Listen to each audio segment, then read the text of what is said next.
Ka Jaintia Students Union JSU kala mudui dak ejahar shaki pulit ke East Giant Hills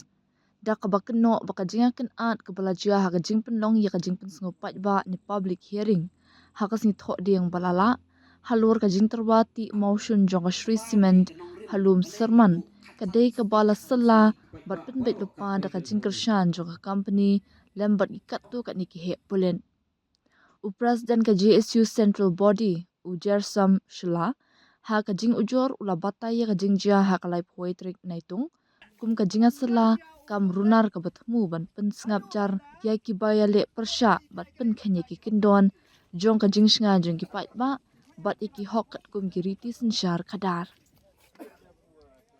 kaseng kala keno bakalenti ka balam syakati ka jaka bapenlong ya ka public hearing halum serman kala syak khang ha ki briu ki banabar ki barak tiar pen mensau halat tong seng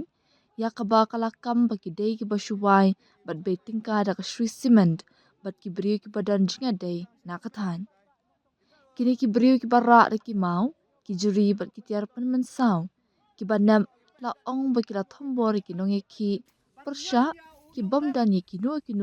jingada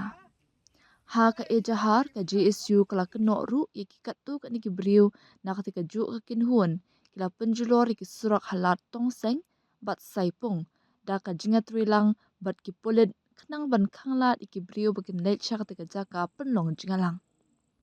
ka ejahar kala keno ru baki kin thai ki batmu ban leit syak tika jingalang kila syak thambor bat syak berngem berset kat baki pulit ha ka jaka ban yada ye ki kila set pen ban de kil air pen sat khaman ye ki baya ki persya bat kem ru ye ki dikhat jong ka seng klem ka no ko jingyo hukum habakhat ya ka public hearing jong ka Meghalaya State Pollution Control Board MSPCB kum ka bam larkam bat ka bam dan jingmot na du ka basdang ka GSU kala ong ba ki pat ba ki bade beneshim benta kila syak khanglat ling ba ka jingpendan kambor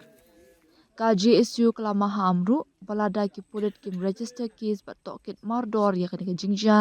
nak yang ka seng kan let ban mudui syaka yingka Shri Meghalaya High Court